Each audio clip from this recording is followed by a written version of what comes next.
Why do we never ask who paid for these wars? Who profited from them? Who controlled the resources? When you revisit history through a financial lens, a lot changes.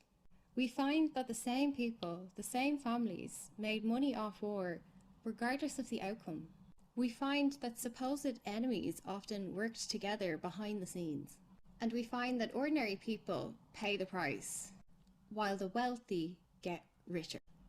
Have you ever heard of the Knights Templar, the warrior monks during the Crusades?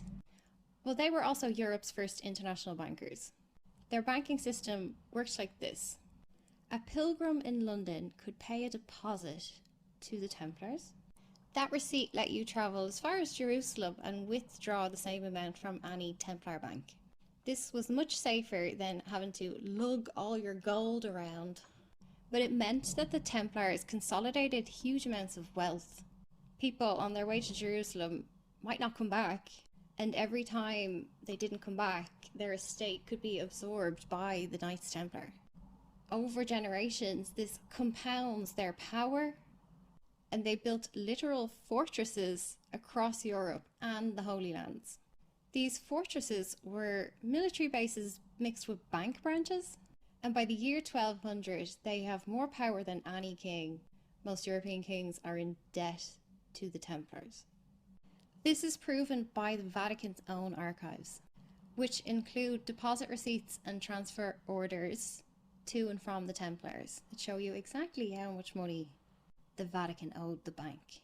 In 1307, King Philip IV of France owed the Templars a huge amount of money, and so he had all of the French Templars arrested on charges of heresy. The Chinon parchment was discovered in the Vatican archives in 2001, and it proves that Pope Clement V actually absolved the Templars' heresy charges.